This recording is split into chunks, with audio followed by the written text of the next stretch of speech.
도와주시옵기를 간절히 바라고 원합니다. 우리가 배우고 듣고 믿는 일이 주님 앞에 영광이 되게 하시고 또한 내 자신의 신앙의 크신 은혜가 되게 하셔서 하나님을 기쁘게 해드리는 저희들 되도록 도와주시옵소서.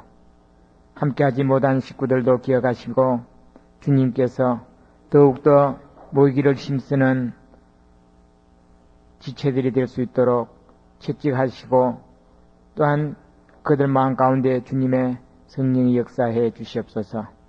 한 시간 주의 말씀을 의지하오니 주께서 우리에게 필요한 유익한 시간 되게 인도해 주시옵기를 바라며 예수님 이름으로 기도드렸습니다.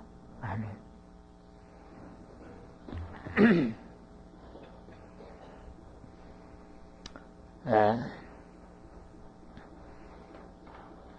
제가 상당히 오래된 것 같은데 신문을 봤는지 잡지를 봤는지는 잘 기억이 안 나는데 한국 사람들은 다른 나라 사람들보다 대단히 소극적이다. 그래서 내가 소극적이냐 내가 적극적이냐를 내 자신의 기준을 판단할 수 있는 방법은 어떤 모임이든지 그 모임에 앞자리를 선택하느냐 뒷자리를 선택하느냐, 앞에 나서기를 원하느냐 뒤로 숨기를 원하느냐에 따라 자기의 성격이 적극적이냐 소극적이냐를 발견할 수 있다고. 그런데 한국 사람들은 대개 어떤 모임에 가면은 뒷공무니를 빼고 자꾸 숨기고 앞에 나서질 않으려고 한다고. 그것이 상당한 그 결점이라는 그런 글을, 짤막한 글을 읽어본 적이 있습니다. 그래서 제가 제 자신을 생각해 볼 때, 나도 굉장히 소극적이구나. 그래서 내 성격을 좀 적극적으로 좀 노력해야 되겠다라는 그런 생각을 가져본 적이 있습니다.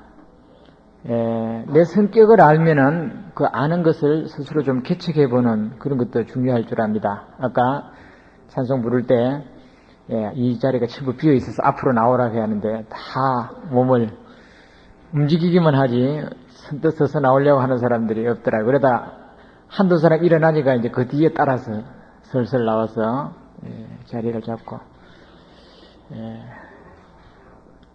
우리가 이런 말씀을 교제한다든지 이런 것은 앞에 나서는 거 그 교만이 아니라고 생각을 해요. 오히려 그것이 더 좋지요. 적극적으로 좀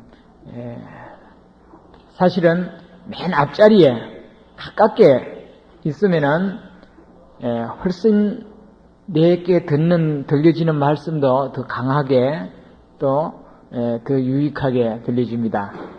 이런 일반 교회에서도요, 맨 앞자리는 무슨 자리라고 하는지 아세요? 그 금자리라 그래요. 금자리. 그래서 일반 교인들은 그 앞자리를 안 빼앗기려고 하여튼 막 치열합니다. 경쟁에. 그리고 조금 뒷자리는 은자리라 그래요. 그 다음 그 뒤는 그 뒤는 무슨 자리겠어요? 그건 조는 자리. 그리고 맨 뒤에는 나가는 자리. 이건 나가는 자리예요. 물론 나갈 사람은 저 뒤에 있다가 그냥 빠져나가는 거예요. 그런데요, 그게 참 의미 있는 말이라고 생각을 해요. 말이라는 것은 한 사람에서 한 사람을 건너가면은 그 말이 보태지기나 빼기나 하여튼 그 말이 정확하게 전해지는 것보다 자꾸 조금씩 변해집니다. 그렇죠? 그 말이 한 바퀴 둘러서 이 말의 진원지로 돌아오면은 이렇게 엉뚱한 말이 돌아오는 그런 것 있죠. 어릴 때 그런 거 연습들 해봤죠. 쭉 돌아 앉아서 귀에 대고 말을 하나 어떤 그 문장을 하나 이렇게 해서 쭉 전해가지고 이까지 오면은 어떻게 해요? 아주 엉뚱한 말이 만들어져가지고 와서 소스라치게 그 말에 잘못 전달되는 것을 그 주일학교 때 그런 걸 해보고 그 참 인상 깊게 기억이 항상 남아 있습니다. 그래서 말이라는 것은 참 조심해야 되겠다 그런 생각을 하고 하는데요. 그러니까 이 말이라는 것은 건너가면 건너갈수록 힘이 약해져요. 그리고 변질이 되죠. 그렇잖아요. 그렇기 때문에 맨 앞에 있으면은 그건 건너갈 것 없이 바로 탁탁 들어가 버리니까. 그렇죠. 걸릴 데가 없어요. 그런데 다 뒤에 있으면은 얼마나 많은 사람들을 걸러갑니까? 그렇죠. 그렇기 때문에 자기한테 꼭 필요한 말로 들리지 않고 앞에 있는 이 사람들에도 하는 말이고 자기한테는 해당이 안 된다고 생각합니다. 그래서 여러분들이 이런 모임 자리 같은 데는 앞자리부터 채워서 뒷자리 앉는 걸 부끄럽게 생각해야 되는데 앞자리 오는 걸 부끄럽게 생각하면은 그는 안 좋은 버릇이라 생각을 합니다. 성경 몇 줄 읽어보실까요?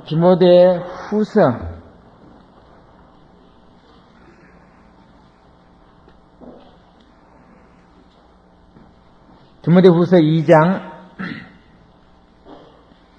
1절에서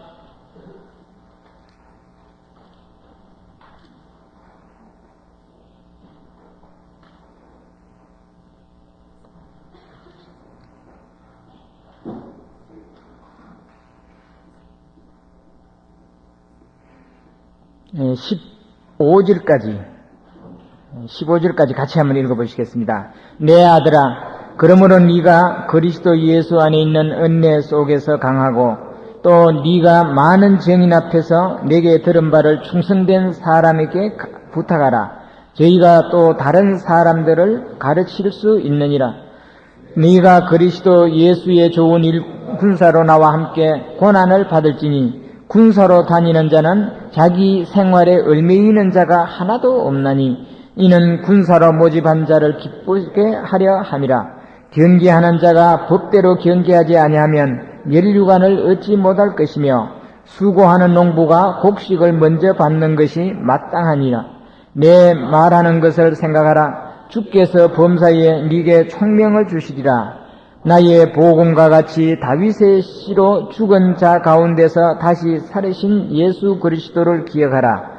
복음 어린 나여, 내가 죄인과 같이 매이는 데까지 고난을 받았으나 하나님의 말씀은 매이지 아니하니라. 그러므로 내가 택하신 자들을 위하여 모든 것을 참음은 저희로 도리어 안에 있는 구원을 영원한 영광에 참여케 하려 함이로라. 밑보다 이 말이여, 우리가 주와 함께 죽었으면 또한 함께 살 것이요 참으면 또한 함께 왕노로 탈 것이요 우리가 주를 부인하면 주도 우리를 부인하실 것이라.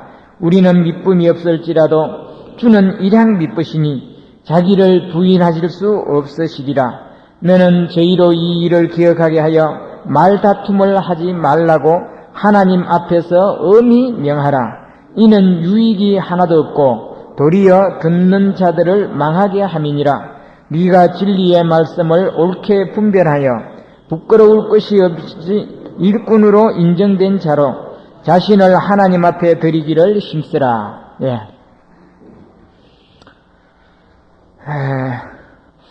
제가 청년에 나올 때마다 좀 우리 한국에 복음이 전해져 오는 그 과정을 한 시간씩 말씀을 드리고 있습니다. 그것이 여러분들에게 좀 유익한지 지루한지 모르겠습니다. 하여튼 아마 계속 연속해서 말씀을 좀 하면은 그것이 좀 흥미롭기도 하고 또 감미롭기도 하는 그런 것이 감이 될 텐데 그런 것 없이 따끔씩 그렇게 한 시간씩 하니까 밑도 끝도 없는 그런 말로 한 시간 잠깐 말하고 끝나니까 그걸 듣다 안 듣다 하는 분들한테는 별로 유익이 못 되지 않겠나 하는 생각을 합니다. 그러나 이미 시작한 말이고 또 그것을 대충이나마 종교를 지어야 되기 때문에 좀 말씀을 계속해서 드리겠습니다. 지난번에 제가 드린 것은 이 복음이 한국에 처음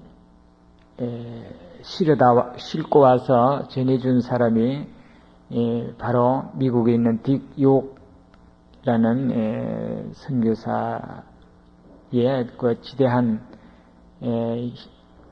그 사명이 아니었다면 지금 물론 하나님은 그 사람 아니라도 한국에 꼭 그 사람이 통해서 크게 업적을 남겼다라기보다 하나님은 그 시기에 하나님께서는 그 사람이 준비되어 있지 않으면 다른 사람을 통해서라도 한국의 복음이 전해지는 것이 계획된 하나님의 섭리라고 생각을 저는 해봅니다.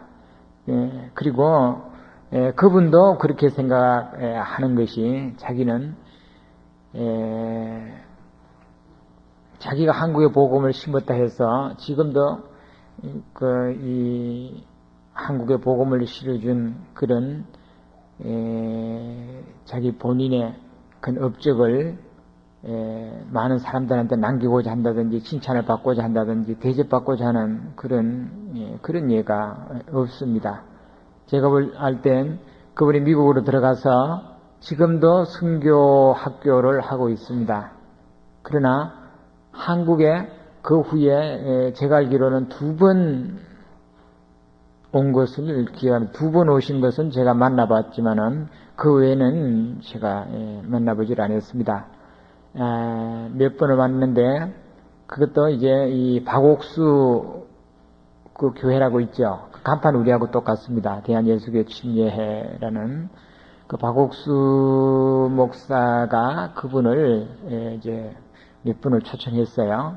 그 길기수 선교사도 그분이 몇 분을 초청을 하고 해서 이제 한국 자기 지역 교회에 데리고 다니면서 이제 집회도 하고 그러면서 바로 자기 교회가 한국의 뿌리다라는 것을 강하게 그렇게 어필을 하고는 했습니다. 그런데 그 길기수 선교사나 그 딕욕 선교사는 그 박옥사한테 이용을 당했다. 그래서 이제는 다시는 초청하지 마라. 당신이 초청해도 나는 안 올 것이며 당신이 그것이 못마땅하다라고 그렇게 알고 있다라고 하는 것을 저는 들었습니다. 길기수 선교사에 대한 말은 제가 원대혁 저하고 같이 삼척에서 3년 일한 적이 있는 그 원대혁 선교사를 통해서 직접 들었고 그리고 딕욕 선교사가 박옥수에 대해서 상당히 실망을 하고 못마땅하게 생각하고 있다고 그리고 또 다시는 그 박옥수의 초청에 응하지 않겠다고 하는 말은 지금 브라질에 가서 선교사로 활동하고 있는 김성준 선교사를 통해서 김성준 선교사는 선교학교 1기생으로 광주 출신입니다. 광주 출신이고 지금도 브라질 미개인들에게 복음을 전하는 그런 일을 맡아 하는 분이 있습니다. 아마 종종 한국에 나올 때마다 조선일보에 아마 그 칼라에 그 미개인들의 사진이 찍혀서 그렇게 그 한 페이지씩 그 선교 활동하는 그런 소식에 대해서 아마 몇 번 나온 것을 기억합니다. 보신 분이 있으면 기억하리라 생각됩니다. 그리고는 그분은 절대 자기가 한국의 복음을 심었다고 뭐 그렇게 드러내려고 하지 않습니다. 그리고 이제 그 화란 네덜란드죠. 화란에 있는 길기수 선교사도 역시 제가 지난주에 권신찬 목사라고 하는 분이 이제 사회에 상당히 무리도 일으키고 그분의 사위가 이제 유병헌 씨라는 분인데 상당히 사회에 무리 일으키고 지금도 그 유사장이라는 분은 지금 옥고를 치르고 있는 걸로 알고 있습니다. 있는데 그 장인과 사이는 길기수 선교사를 통해서 직접 복음이 연결된 사람입니다. 물론 그 목사는 지난번에 말씀드렸지만은 자기 교회 초청해서 길선교사를 집회하는데 자기가 구원받지 못했다는 사실을 깨닫고 그리고 고민하고 괴로워하다가 성경을 통해서 복음을 경험한 사람이고 그리고 또 이제 침례를 그 길기수 선교사에게 기어이 받겠다 해서 받고는 장로교에서 쫓겨난 그런 분이고, 유병은 씨라는 분은 이제 권순찬 그 목사 사위 되시는 분이죠.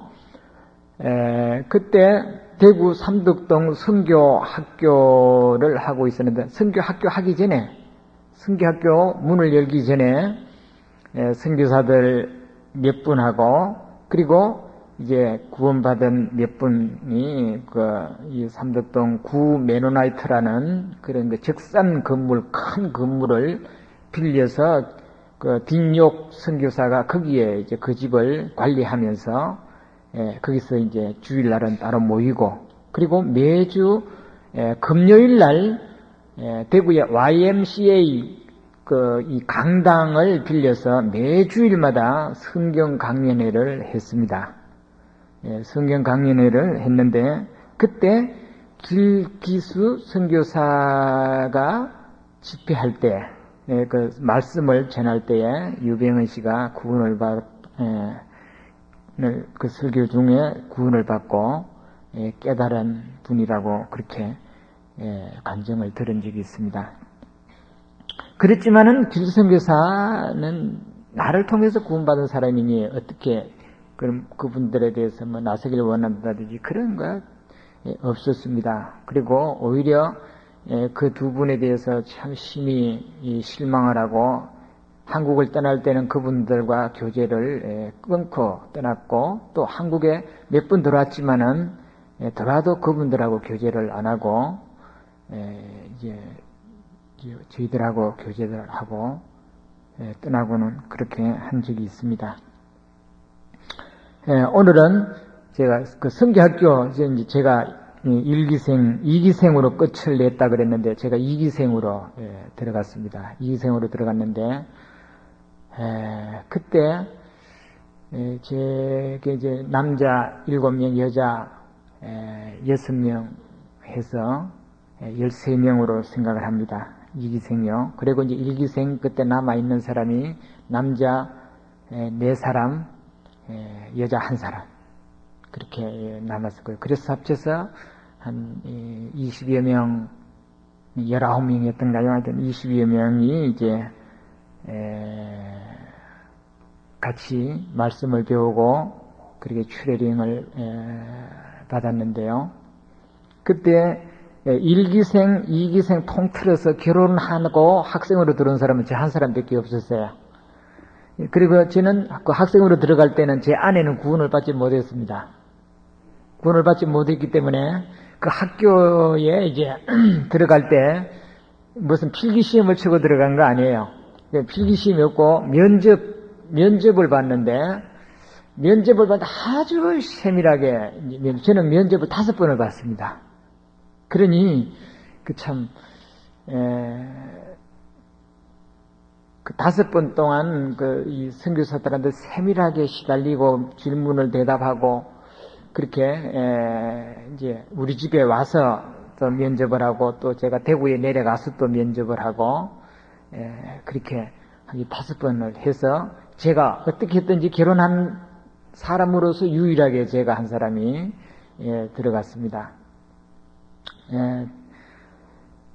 들어갔는데, 그때 이제 저에게는 특별히 이제 참 예우를 해줬어요. 어떤 예우를 해줬느냐면, 나는 결혼한 사람이니까 나만은 유일하게 매주일 토요일 날은 외박을 해도 된다. 그러니까 고향을 가라. 고향에 가서 월요일 날 저녁 때, 아니 일요일 날 저녁 때 돌아와라. 10시 전에까지만 돌아와라. 그러니까 참 그 학생들 중에 저를 참 부러워했습니다. 왜냐하면은 유일하게 저만은 이제 밖에 나가서 자고 들어올 수 있는 그런 특권을 가졌기 때문에 무척 부러워했습니다. 결혼한 것도 부러우거니와 이제 외박을 할 수 있다는 것이 얼마나 학생들한테는 참, 군대에서 아이라는 건 그렇잖아요. 밖에 나가서 한번 외박하고 싶은 그런 것이 굉장히 강하게 느껴지고 그러잖아요. 저도 군대를 갔다 와서 제가 그 학교를 들어갔는데요. 군대에서도 저는 이제 그 골병대 출신입니다. 예, 공병대를 가지고 이제 골병대라 그러죠. 왜냐면 육군은 이제 군인은 우르어깨 총 하지만은 공병대에 가면은 우르어깨 삽 합니다. 왜냐면은 군대 모든 노동일, 뭐 건축일이라든지 이런 것은 공병대가 맡아서 하는 일이기 때문에, 그래서 공병대가 김해, 그 경상남도 김해 공병학교가 있었는데요. 그때 동양에서는 가장 일본의 부관학교 외에는 공병학교 시설이 가장 좋다라고 그때 정평이 났을 때였습니다. 그래서 시설이 좋으니까 자연적 그 시설을 잘 관리하기 위해서는 군기가 엄할 수밖에 없습니다. 그래서 헌병대보다도 공병대 군기가 더 엄하다, 공병학교 군기가 더 엄하다라는 그런, 그렇게 상당히 엄했습니다. 엄한 교육을 받고 군대 생활을 했습니다. 근데 제가 군대 생활을 끝내고 제가 그 선교학교 들어가가지고 선교학교 생활이 군대 생활에 아마 10분의 1도 못 미치는 것 같아요. 그만치 너무 힘들더라고요. 어렵고 두렵고, 참 내가 여기서 어떻게 3년을 배겨낼까? 그때 이제 이 수학 과정이 3년이라고 그렇게 정해져 있었었는데 3년을 내가 어떻게 이걸 배겨낼 수 있을까? 그래서 참 안담하고, 참, 그래서 집에 가서는 그 학교를 갈 때 즐거운 마음으로 가는 것이 아니라 참 싫었습니다. 그래도 내가 하나님 앞에 약속이 있고 또 내가 받아야 할 훈련이기에 어떤 일이 있더라도 이 일만은 내가 견뎌내야 되겠다라는 그런 마음으로 가곤 했는데요. 그 학교에 학칙이라 할까요? 교칙이라 할까요? 그 학칙이 14가지인데 내가 오늘 저녁에 이제 좀 표를 들고 14개를 아무렇게도 생각이 안 나요. 8개밖에 못 썼어요. 이제 하나는 났는데 9개밖에 못 썼어요. 기억이 안 나요. 처음 들어가니까 14개가 이쪽에 7개, 이쪽에 7개. 그래가지고 가운데 이제 성경 구절이 쭉 14개가 쭉 이렇게 해가지고 그게 있는데, 그거를 한 장씩 다 나눠줬어요. 한 장씩 다 나눠주고, 그리고 이제 학교 교실 벽에다가 학생들 이름을 쫄라리 써놓은 7칸을 만들어 놨어요. 7칸을 만들어 놓고는, 그리고 그 이제 못을 박아서 빨간 색연필을 달아놨어요. 달아놨는데, 거기다가 이 14가지 학칙 중에서 하나라도 범하면은 자기가 자기 이름에 자기 칸에다가 체크를 하라는 거예요. 자기 양심에 체크를 하라는 겁니다. 체크를 해서 7칸이 찼으면은 학교 선생이 당신은 학생 자격이 없으니까 보따리에 싸가지고 가시오. 그 말 할 필요가 없다. 안 할 거라고.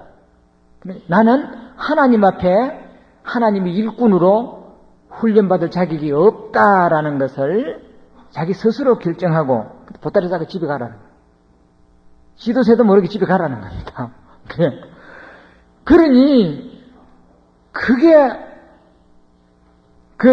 이제 내가 기억나는 대로 무슨 보면은요, 첫째 제일 중요한 게 시간엄수입니다.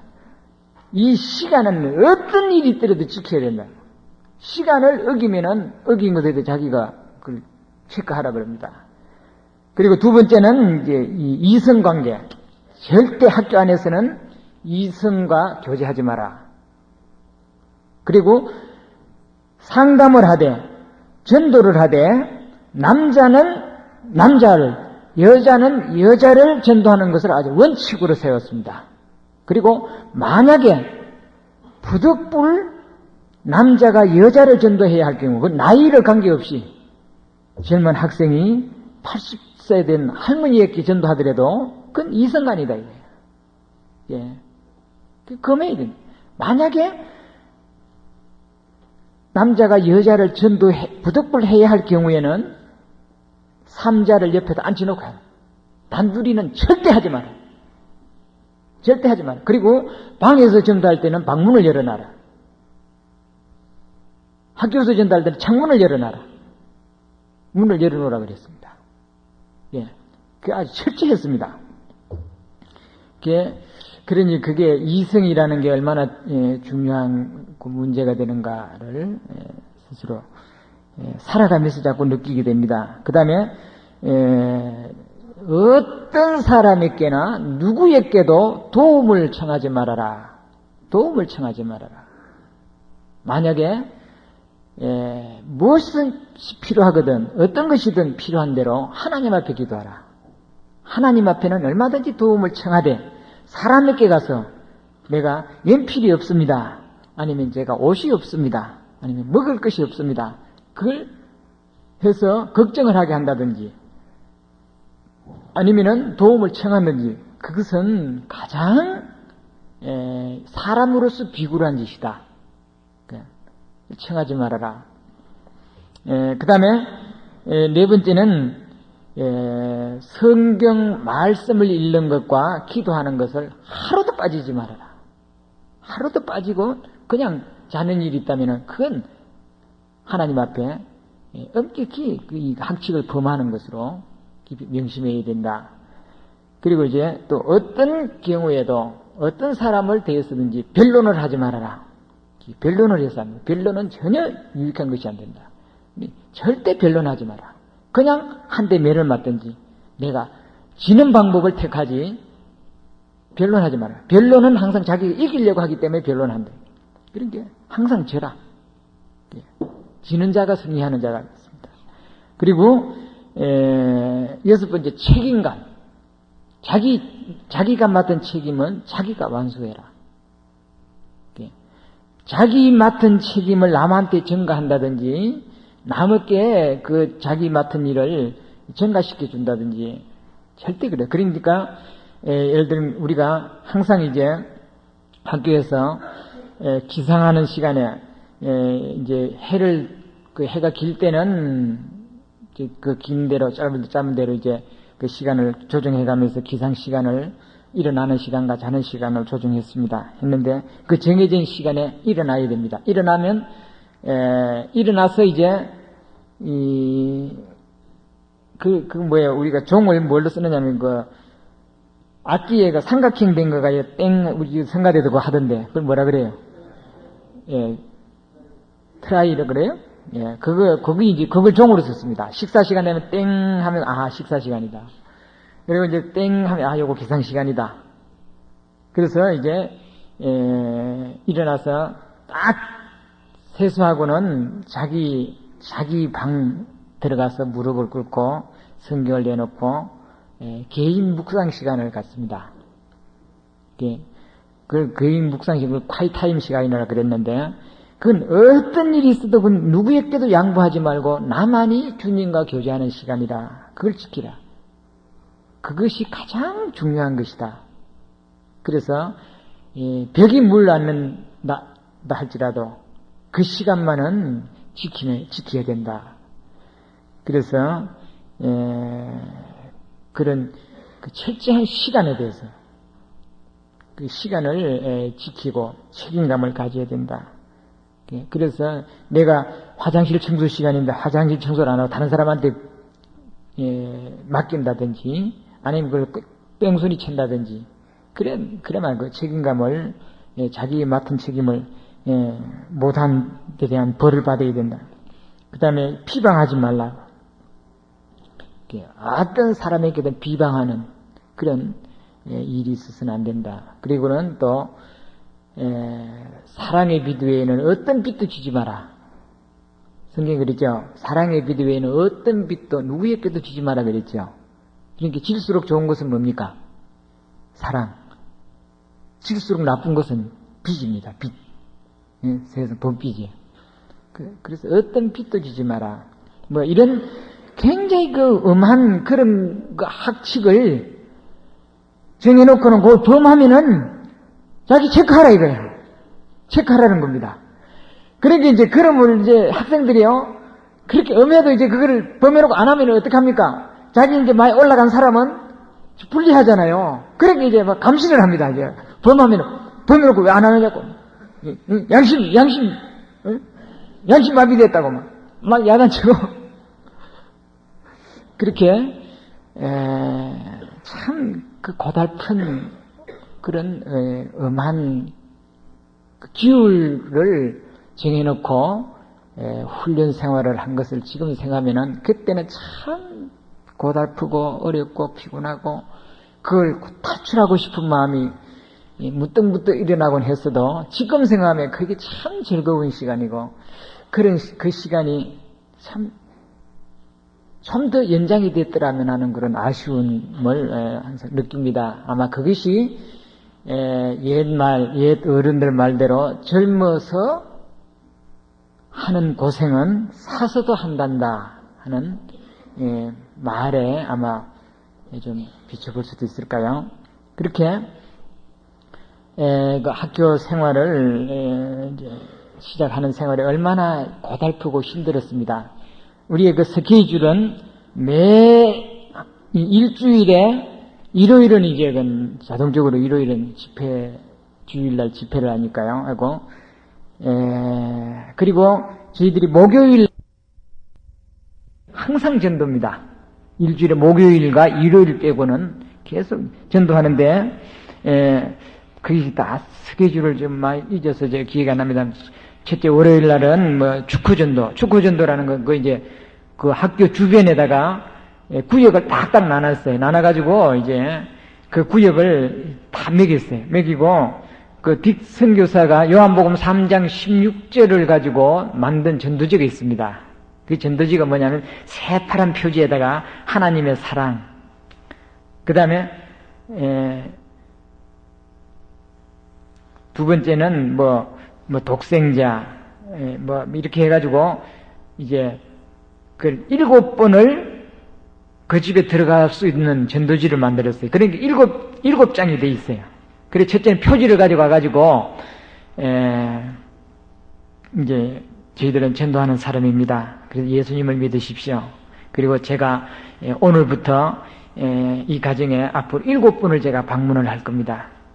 그러니 제가 드리는 이 종이를 소중하게 한번 잘 읽어보시고 그 다음에 이것을 계속 모아두시면은 조그마한 책이 하나 됩니다. 그리고 그 내용 읽고 다음에 올 때 그 내용을 가지고 저하고 같이 한번 얘기를 하시도록 하십시다. 그렇게 이제 그 훈련을 받아가지고 그래가지고 이제 그걸 매 가정마다 7번을 들어갑니다. 그러니까 가서는 이제 지난번에 드리는 거 읽어보셨습니까? 안 읽어봤다 그러면 왜 안 읽어보셨습니까? 그 내용은 바로 이런 말씀입니다. 그리고 오늘은 또 제가 이 소책자를 하나 드리고 갑니다. 이것을 꼭 한번 읽어보십시오. 다음에 또 오겠습니다. 오지 마라 그러면 오지 마라고 그러셔도 제가 내일 다음에 꼭 들리겠습니다. 그리고 절대 썩내지도 말고 그렇게 자꾸 웃으라는 거예요. 그러니 이제 웃어가면서 아주 상냥하게 그러다 하여튼 그래 다니다 개한테 물리기도 하고 그 도시는 개들이 있지 않습니까? 그러면 막 개한테 물리기도 하고 나가라고 문도 치닫기도 해가지고 이마박이 대문에 얻어맞기도 하고 그래 가면서 이제 자기 구역을 책임감 있게 둘씩 전도를 다니죠. 항상 혼자는 절대 못 가게 합니다. 예수님도 70인을 둘씩 보내고 제자들도 아마 혼자는 전도 보낸 적이 없다고 생각합니다. 그래서 두 사람씩 짝을 지어서 매일 이제 로테이션으로 하죠. 그렇게 해가면서 월요일은 이제 축구전도 가고 그 다음에 화요일은 이제 시골전도 가고 시골전도 가면 이제 상당히 한 10km나 떨어진 그때 우리가 경산 하양이라는 곳을 다녔는데 거기를 버스비가 없으면은 걸어갔다 걸어와야 됩니다. 그러니 하루 종일 점심 굶기가 일수고 그러니 얼마나 고통스럽고 힘드는 그러나 거길 가서 그 집집마다 다니면서 축구전도를 했어요. 집집마다. 그리고 이제 수요일은 시장전도 나가고 시장전도 가면 이제 시장에 사람들 많이 있잖아요. 그러니까 이제 뭐 삼덕시장, 방충시장, 뭐 범어시장 이런데 이제 쫙 돌아 칠성시장 이렇게 해가지고 시장에 가면은 이제 삿다 밀어놓고 장사 안 하는 그런 데가 있거든. 거기 가가지고 이제 아코디온을 이제 그때 우리가 두 개가 있었는데 아코디온을 가지고 가가지고는 이제 탁 전을 펴놓고는 아코디온을 막 치면서 이제 막 찬송을 부릅니다. 그러면 사람들이 이제 뭐 약장상가 싶어서 쭉 모여들지요. 그러면 이제 한 사람이 나가서 막 이제 예수 믿으라고 막 전도를 합니다. 전도하고 한 사람은 자기 예수 믿고 구원받게 된 것들이 간증하고. 그리고 이제, 그러면 이제 옆에서 또 쫙 보다가 어떤 사람이 열심히 들었는 거 보고는 한 사람 딱딱 찍어놔요. 찍어놓고는 설교 끝나고 나면 이제 탁 가서 한 사람 붙잡고 늘어지는 거예요, 그냥. 예. 성경 가지고. 그래도 그런 방법으로 해도 구원받는 사람들이 꽤 생겼어요. 자꾸 숫자가 늘어났습니다. 그렇게 해서도. 예. 아마 지금은 모르겠어요. 예. 그래서 시장 정도 나가고, 예. 그 다음에는 이제 뭐 공원전도 나가고, 그렇게 해서 항상 반복해서 그렇게 개미 칩바고 돌듯이 꼭 규칙적으로 그런 시간들을 가졌습니다. 그러니 그 시간이 얼마나 고달프고 힘들고, 그래도 그것을 저희들이 해야 된다고 하는, 이제 여기도 말씀대로 또 네가 많은 증인 앞에서 내게 들은 바를 충성된 사람들에게 부탁하라. 저희가 또 다른 사람들을 가르칠 수 있으리라. 네가 그리스도 예수의 좋은 군사로 나와 함께 고난을 받을지니 군사로 다니는 자는 자기 생활에 의미 있는 자가 하나도 없나니. 딩욕 선교사라는 분은 이 디모데 전서 후서를 가지고 참 우리에게 강조하면서 많이 가르쳤습니다. 이 디모데서는 바울이 디모데를 복음의 일꾼으로 그렇게 훈련시킨 말씀이라고 그렇게 권하면서 가르쳤습니다. 그래서 그때 이제 저는 내 고향에 갈 때 지 혼자 못 가서 제 아내가 구원을 안 받았으니까 참 답답하죠. 컵컵하고. 그래서 이제 선생님한테 제 아내를 구원시켜야 되겠다고 그렇게 아주 간청을 하고는 한 사람씩 좀 전도하기 위해서 좀 보내달라고. 그래도 학생들이 또 그렇게 해달라 그래요. 좀 그렇게라도 한번 좀 가고 싶어가지고. 그래서 이제 그렇게 해서 꼭 제가 갈 때마다 한 사람을 데리고 이제 시골에 갑니다. 가서 제 아내에게 전도를 하는데 안 들어요. 처가에서 얼마나 하여튼 너는 네 신랑한테 빠지지 말고 네 신랑을 끄집어내라고. 이단에 빠졌으니 끄집어내라고. 얼마나 그렇게 세뇌를 받았던지 안 들어요. 참 제 아내 구원시키는 예를 먹었습니다. 그러다가 이제 12월 24일 밤에 복음을 깨달았죠. 복음을 깨달았을 때 제가 천하를 얻는 것보다 더 기뻤고 제 아내를 얻고 그 교회당 안에서 세바퀴를 돌았어요. 그때 이제 12월 24일 크리스마스 이브 날이라고 밤샘이 하고 막 그러면서 이제 하는 날이었었는데, 제가 그렇게 아내가 구원을 받고 성교학교에 이제 12월 달에 12월 마지막 금음쯤 됐다고 생각합니다. 그게 동계 수양회가 있었습니다. 이제 학교에서 했는데요. 그때 제 아내가 처음 우리 이제 수양회 참석을 했어요. 그때 제 아이가 큰 아들이 한 4개월 됐습니다. 4개월 된 큰 아이였는데 4개월 됐으니까 참 이쁘죠. 예. 제가 제 아이를 4개월 만에 처음 내 아이가 참 이쁘구나 하는 것을 처음 느껴볼 때가 바로 성교학교에 있을 때, 그 아이 왔을 때 그런 걸 느꼈습니다. 그전에는 항상 제가 그 아이에 대해서는 정이 안 갔어요. 정이 안 가고 너무 부끄럽고, 내가 애기 아버지가 됐다 생각하니까 너무 부끄럽고, 그 애기를 바로 또 보고 싶으면 막 어른들 앞에 막 하여튼 두렵고, 그래서 고향에 가도 아이를 이렇게 정면으로 이렇게 보지를 못했어요. 그러다가 이제 성교학교에 와서 그 아이가 이제 그 수양에 참석했던 분들한테 아주 큰 인기였었어요. 그래서 그리고 수양이 끝난 후에 이제 침례식이 있어야 되는데 그 침례식을 동촌 안양교라고 있습니다. 이게 금호강인데 안양교 밑에 다른 데다 얼음이 다 얼었어요. 얼음이 얼고 다리 밑에 안양교 다리 밑에는 얼음이 안 얼었습니다. 그래서 거기에 가서 이제 침례를 주는데 제가 그 침례를 주겠다고 제가 자원을 했어요.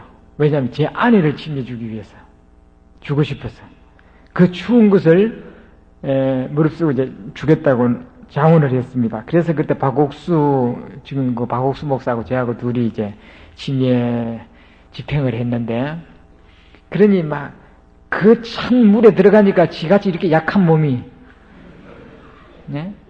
그런데 그때 이거보단 조금 낫어요. 그래도 이게 물에 들어가니까요 한동안 정신이 없어져 버렸어요. 그냥 이 막 뼈가 그냥 막 썰이고 막 저리기 시작하는데요 정신이 없었어요.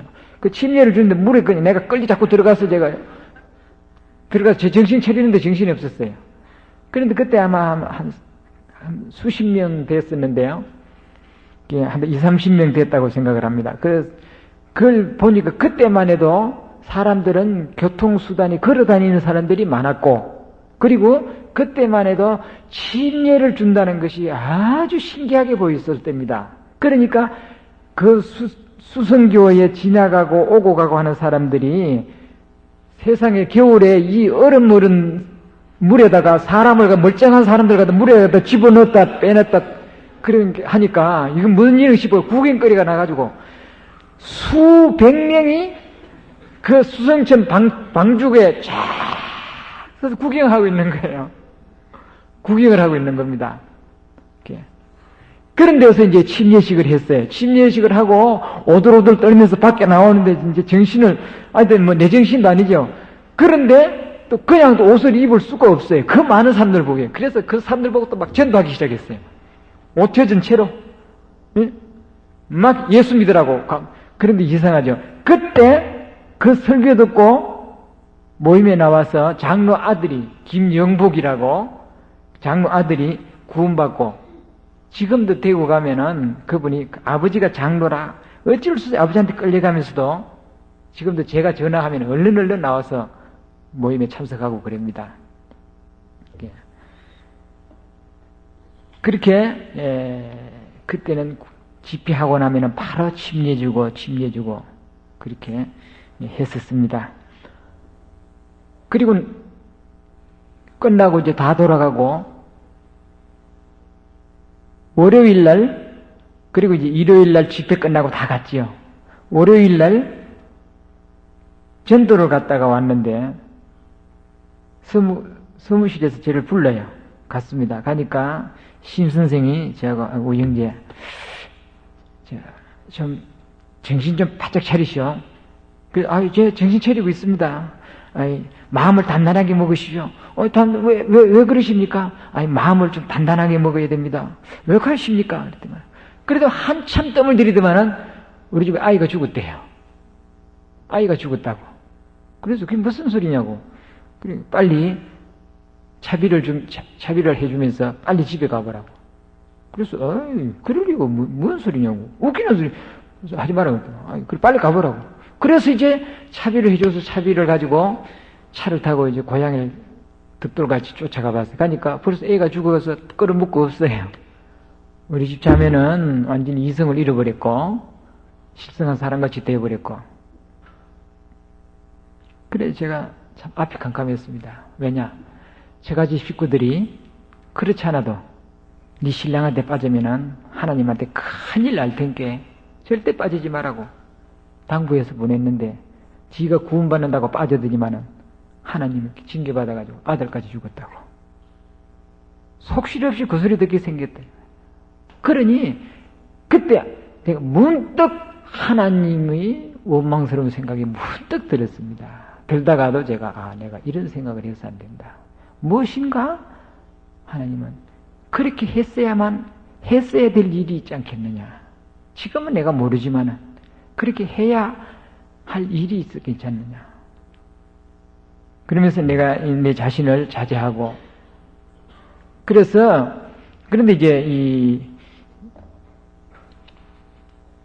선산읍의 문장로님 집을 통해서 우리 집에 전화가 없으니까 그 장로님이 이제 자전거를 이제 쫓아왔어요. 와서는 학교에서 전화가 왔는데 우리 자매를 데리고 내려오라 그런다고. 자매를 데리고 내려오라 그런다고. 그래서 이제 우리 자매를 좀 기분도 전환할 겸 같이 대구 내려가자. 그래서 자매를 데리고 이제 대구에 내려갔습니다. 내려가니까 그 딩욕 선교사 말이 아기를 하나님이 데려가신 것은 그것은 하나님의 섭리라고, 하나님의 뜻이라고. 이렇게 자기가 그때 비로소 나를 학생으로 받아들이게 된 것에 대해서 얼마나 끓이고 얼마나 문제가 됐는지 결정한 후에도 나를 위해서 그렇게 기도를 했었답니다. 왜냐하면 부인이 구원 안 받았지. 유일하게 결혼한 사람인데다 또 부인이 구원도 안 받은 사람을 넣었다 이겁니다. 그러더니만은 결국은 자기가 기도하는 가운데 깨달은 것은 복음을 위해서 살려면은 당신 부인도 훈련을 받아야 된다. 당신 부인이 훈련을 더 받아야 되는데 부인 훈련을 안 받고 어떻게 앞으로 이 복음을 위해서 살겠느냐. 하나님은 그 부인을 구원받게 하기 위해서 아이를 먼저 주님이 데려갔다.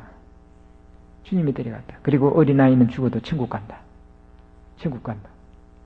주님 품에 가 있다. 그 말을 들으니까 제게 모든 문제가 다. 그리고 그 아이에 대한 미련이 없어져 버렸어요. 그때부터 이제 우리 자매도 그게 학교에 들어와서 이제 학생으로 들어와서 같이 전도도 다니고 같이 그래가 나중에 임신해가지고 배가 오동산 같이 되면서도 그래도 다 주거전도 다니고 걸어 다니며 참 고생 많이 했습니다. 지금도 생각하면은 어떤 면에서는 그때 너무 고생을 해서 지금 좀 저렇게 약한가 하는 그런 생각도 들면서도 그 생각은 문득이고, 때때로 그런 훈련이 없었더라면은 내가 지금까지 살아온 과정에 어떻게 같이 멍에를 메고 왔을까 하는 생각도 문득 해보곤 했습니다. 그것은 제가 여러분들이 이런 말씀을 하는 것은 여러분들이 복음을 위해서 내 장래를 복음을 위해서 아마 구원받은 사람이라면은 누구나 참 내가 주님이 나를 위해서 이렇게 피 흘리시고 이렇게 몸이 찢기시고 나를 구원해 주셨고 나를 사주셨는데 내가 주님을 위해서 무엇인들 못하랴 하는 그런 마음이 여러분들 속에는 젊은 혈기를 가지신 분에게 무떡무떡 있으리라 생각을 합니다. 그것은 하나님께서 주시는 성령의 말씀이요 성령의 역사라고 생각을 합니다. 그럴진대는 예수님께서 말씀해 누구든지 나를 따라오려거든 자기를 부인하고 자기 십자가를 지고 나를 쫓으라. 주님의 일꾼이 되고자 하는 자에게 주님의 고난도 같이 받을 각오 없이 일꾼 되고자 하는 것은 그건 안 되죠. 그렇지 않습니까? 그래서 여러분들 주님을 위해서 복음을 위해서 살고 싶어하는 분들이 많이 생겼으면 얼마나 좋겠습니까? 저는 그렇게 되기를 항상 원하고 또 기도하고 있습니다. 우리 교회의 젊은 청년 형제 자매들이 정말 복음을 위해서 자신을 주님 앞에 바쳐지고 고난의 역경을 자원해서 열심히 지금 우리가 그런 어떤 인위적인 방법으로 어떤 물리적인 방법으로 그런 체계적인 훈련을 시키는 그런 과정은 없습니다. 우리 교회는 없지 않습니까? 없습니다. 없을지라도 주님은 틀림없이 복음으로 불러서 일을 맡기고자 하는 자에게는 그런 고난의 경험 통과하지 않고는 주님 안 쓰신다고 생각을 합니다. 편안하고 대접받기 좋아하고 남들에게 존경받기 좋아하고 그것을 원하는 자에게 하나님 그런 자로 불러주시겠느냐 그 말입니다. 예? 버림을 당하고 주님과 같이 비웃음을 당하고 역경을 당하고 고난을 당하고 그것이 바로 자기를 다듬고 주님의 온전한 일꾼으로 예? 여기도 15절에도 보면은 네가 진리의 말씀을 옳게 분별하여 부끄러울 것이 없는 일꾼으로 인정된 자로 자신을 하나님 앞에 드리기를 힘쓰라. 부끄러울 것이 없는 일꾼으로 인정된 자가 되려면은 거기에는 고난이 없이 어떻게 됩니까? 육신을 위해서도 남들에게 좀 더 나은 대우를 받으려면은 어떡합니까? 배워야 됩니다. 그렇죠? 배우는 애는 저절로 배웁니까? 돈만 있으면 배워지고 저절로 합니까? 그렇지 않죠? 거기에는 많은 노력과 희생과 이렇게 인내와 그게 그런 것이 그래서 나를 쳐서 복종되고 나와 싸워서 이기는 자만이 그 영광을 얻을 수 있다고 생각합니다. 그렇지 않습니까? 이 사회의 직장에서나 아니면 좋은 학교에서 좋은 자리를 얻은 사람들이 제재를 얻어진 사람은 하나도 없습니다. 그렇지 않습니까? 얼마나 많은 경쟁 속에서 내 자신과의 싸우고 직장 동료들과의 싸우고 같은 친구들과의 싸우고 치열한 그런 경쟁 속에서 내가 승리하는 자만이 그 맛을 보듯이 우리도 복음도 참으로 우리가 주님을 위해서 그런 고난도 그런 역경도 그런 것이 내 훈련 과정으로 있어야 된다고 생각을 합니다. 그런 것을 위해서는 여러분들이 교회 학교를 하든지 청년회에다 봉사하든지 아니면 성가대 봉사하든지 교회에 봉사하는지 그런 것이 하나의 나를 다듬는 그런 훈련이라고 생각하고 남의 손에 안 미치는 곳 찾아가면서 열심히 봉사하고 열심히 좀 희생하는 그런 훈련을 좀 받아보는 것이 비록 내가 그렇게 해서 주의 일꾼이 안 된다 할지라도 내가 사회에 나가서도 어젓하게 살아가는데 많은 도움이 되고 힘이 되리라고 생각합니다. 저는 짧게나마 그런 훈련 과정을 통해서 제가 나와서는요, 제가 누구에게 어디 가도 제가 먹고 사는 문제에 대해서 걱정해 본 적은 한 번도 없습니다. 먹고 살기 위해서. 그리고 어디 가서도 누구한테 내가 어디 가면 내 생활비를 얼마나 주겠느냐.